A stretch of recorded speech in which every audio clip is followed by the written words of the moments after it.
సంగమా, ప్రియ దేవుని పిల్లలారా, నీ అవసరత ఏంటో ప్రభుతో చెప్పు. నీ ప్రభు చెయ్యలేనిది ఏది లేదు, నీ ప్రభు ఇవ్వలేనిది ఏది లేదు. నీ ప్రభు ఎలాంటి వాడు తెలుసా? నీ ప్రభు శక్తి ఎలాంటిదో తెలుసా? మృతతుల్యమైన శారా గర్భము నుంచి, మృతతుల్యమైన శారా గర్భము నుంచి ఇస్సాకునిచ్చాడు. అమ్మాయి, నువ్వు సివిల్సా? ఉరికా, నీ కుటుంబం ఏంటి, నీ స్థాయి ఏంటి, నీ చదువేంటి, నీ బ్రతికేంటి, అసలు నీ ఇల్లేంటి? నీవు సివిల్సా? అందరూ నిన్ను అంటారు. వాకూడదు.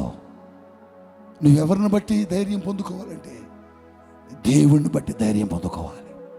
నీ జ్ఞానం బట్టి కాదు, నీ బలమును బట్టి కాదు, నీ శక్తిని బట్టి కాదు, నీ డబ్బుని బట్టి కాదు, నీ చదువుని బట్టి కాదు. నాకు దేవుడు తోడుగా ఉన్నాడు. ఉరికా, ఆగా, కొట్టలేవు రా, నువ్వు కొట్టలేవు, అతను కొట్టలేవు. నేను కొడతా.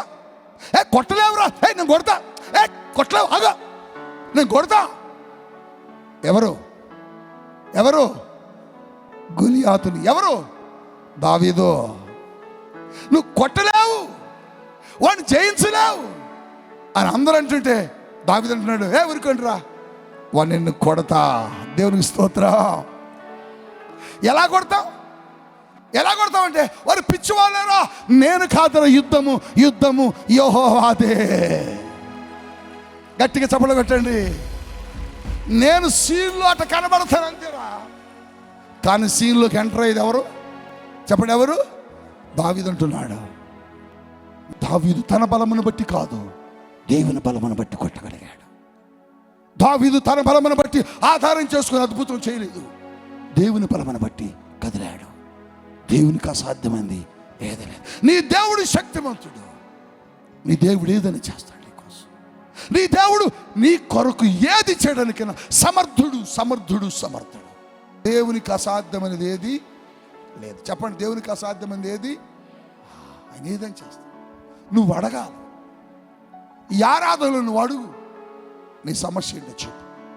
అయ్యా, నా బిడ్డ వివాహం కోసం, అయ్యా నా బిడ్డ ఆరోగ్యం కోసం, అయ్యా నా చదువుల కోసం, అయ్యా నాకు గృహం లేదు, లేకపోతే నాకు స్వస్థత లేదు, అయ్యా నాకు పరిస్థితులు ఇలా ఉన్నాయి. నువ్వు చెప్పితే ఈరోజు దేవుడు నీకు సహాయం చేస్తాడు. వాడు చెప్పాడు, నీకేం కావాలని అడిగాడు. నాకు చూపు కావాలయ్యా అని చెప్పాడు. చెప్పగానే వాడు, నీ విశ్వాసం నిన్ను స్వస్థపరిచిందని చెప్పాడు. చెప్పగానే వాడికి ఏమొచ్చినాయి? కనులు కనులు తెరబడ్డాయండి. ఎంత ప్రేమ! ఆయన ప్రేమ నిన్ను అడుగుతున్నాడు. నీ తల్లి అడగల.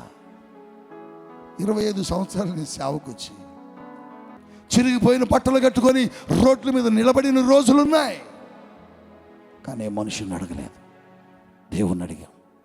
మేము అడగగానే దేవుడు ఏదో ఒక రీతిగా ఎవరినో ఒకరిని ప్రేరేపిస్తాడు. ఎక్కడి నుంచైనా సరే మా అక్కర తీర్చబడుద్ది, మా అవసరత తీర్చబడుద్ది.